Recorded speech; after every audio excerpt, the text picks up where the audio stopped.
Hey guys, कैसे आप लोग? अगर मैं आपको बोलूं कि मेरे पास एक कंपनी की ओनरशिप है जो आज तक कभी प्रॉफिट नहीं कमाई है, इनफैक्ट लास्ट ईयर में टोटल लॉस 1700 करोड़ प्लस का है, क्या आप उसके शेयर खरीदोगे eight the valuation of 13 to 15 billion dollar? In money terms या रुपीस टर्म्स में ये होता है अराउंड 1.1 लाख करोड़ टू 1.4 लाख करोड़। तो बच्चा नॉर्मली बोलेगा, सर ये कैसी बातें कर रहे हो? एक लॉस मेकिंग कंपनी को हम लाखों करोड़ की वैल्यूएशन पे क्यों खरीदेंगे?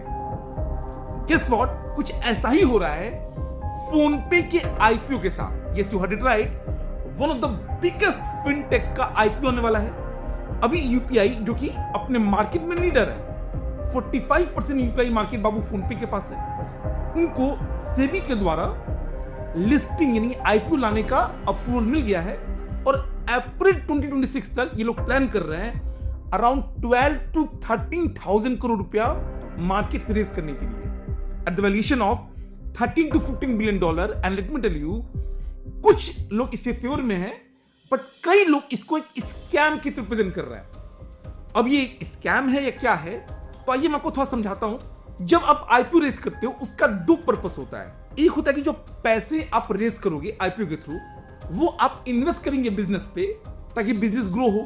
दूसरा होता है जिसको हम बोलते हैं ऑफर फॉर सेल। तो जो आपके एग्जिस्टिंग शेयर होल्डर हैं, जिन्होंने बहुत साल पहले बहुत ही कम दाम में इन्वेस्ट किया था, वो अपने शेयर्स को रिटेल इन्वेस्टर्स, आपके या मेरे जैसे, उनको बेचते हैं, ऑफर करते हैं। अब अभी तक जितने भी स्टार्टअप्स के आईपीओ आए हैं ना, उसमें जो मेजॉरिटी अमाउंट है वो ओएफएस होता है, ऑफर फॉर सेल। बेसिकली जैसे मामाअर्थ हुआ, पेटीएम हुआ, ये सारे जो आईपीओ थे, ये एग्जिस्टिंग शेयर होल्डर को एक तरह से एग्जिट देते हैं कि जो लोग मानो बहुत कम वैल्यूएशन पे इन्वेस्ट किया था, वो अपना शेयर एक बहुत हाई वैल्यूएशन पे रिटेल कस्टमर को चिपका के निकल जाते हैं और बाद में वो शेयर प्राइस क्रैश कर जाती है। पेटीएम के साथ ये हुआ, ओला इलेक्ट्रिक के साथ ये हुआ, एंड ऐसे कई सारे स्टार्टअप जिनके साथ हुआ। डर है कि क्या फोन पे के साथ वही होगा? तो ये मैं समझाता हूं।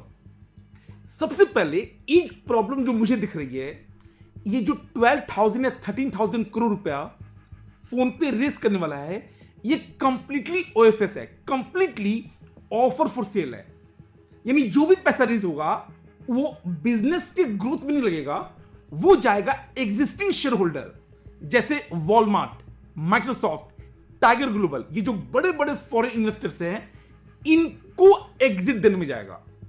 दूसरा, वाइल फोन पे ग्रो कर रहा है, लास्ट ईयर उनकी जो रेवेन्यू थी कंसोलिडेटेड 7,000 करोड़ प्लस थी, जिसमें से पेमेंट के थ्रू 6,000 करोड़ प्लस थी, बट स्टिल बाबू लॉस में है। 1,700 करोड़ का लॉस है एंड आज तक वो कभी प्रॉफिटेबल हुए नहीं है। साथ ही साथ ना कुछ रेगुलेटरी चैलेंजेस हैं, जैसे फोन पे ना क्रेडिट कार्ड के थ्रू रेंट पेमेंट फैसिलिटेट करता था एंड लास्ट ईयर करीब 1,200 करोड़ का रेवेन्यू इससे आया है।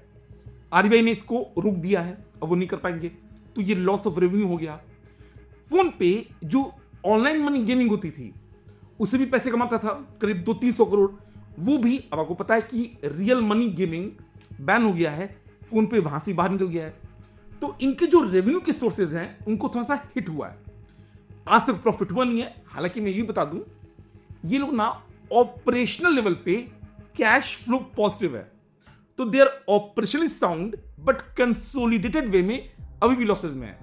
और सबसे बड़ा जो रेड फ्लैग है वो है बाबू की कंप्लीट पैसा ये एग्जिस्टिंग शेयर होल्डर को एग्जिट देने में लगाएंगे, न कि व्यापार को बड़ा करने में।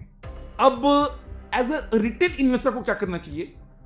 तो अगर मैं ऑब्वियसली एक सेबी रजिस्टर्ड एडवाइजरी एजेंट तो हूं नहीं, तो मैं एडवाइज नहीं कर रहा हूं, बट मैं इस आईपीओ से दूर रहूंगा, क्योंकि रीसेंट पास्ट में यही देखा गया है कि जब भी ऐसा आईपीओ आता है, ये लोग बहुत हाई वैल्यूएशन देते हैं। And mind you, 13 to 15 billion dollar का वैल्यूएशन बहुत ज्यादा है, at least from my side. And जो ब्रोकरेज फर्म है मैक्वेरी ने ना पेटीएम के अगेंस्ट भी बात की थी एंड पेटीएम बाबू क्रैश हुआ था।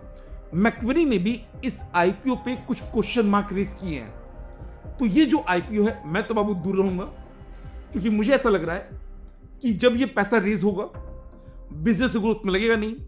रेवेन्यू उनके जो सोर्सेज है, हालांकि मेजॉरिटी उनका पेमेंट से आता है, बट जो real money gaming and credit card वाला जो करीब 1000 करोड़ प्लस का रेवेन्यू है, वो अब तो आएगा नहीं।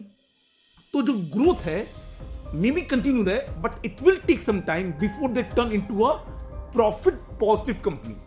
तो ये बाबू एक मोटा मोटा आपका समरी है जो आईपीओ आने वाला है। बाकी आपके क्या विचार है इस बारे में, कमेंट करके जरूर बताइएगा। अगर ये आपको अच्छा लगा लाइक कर दीजिएगा, एंड अगर ऐसी वीडियोस चाहिए तो प्लीज सब्सक्राइब, और मैं ऐसे वीडियोस लाता रहूंगा। साथ ही में मैं आपको बता दूं कि अगर इसी तरीके से आपको रियल लाइफ की स्टडीज क्लासरूम स्टडीज से मर्ज करके पढ़ना है तो आप ज्वाइन कर सकते हैं अनअकैडमी का प्लस सब्सक्रिप्शन, जहां पर अभी डिस्काउंट भी चल रहा है, और ये सब हम लोग क्लास में लाइव डिस्कशन करते हैं। मिलते क्लासरूम में, लेट्स क्रैक इट।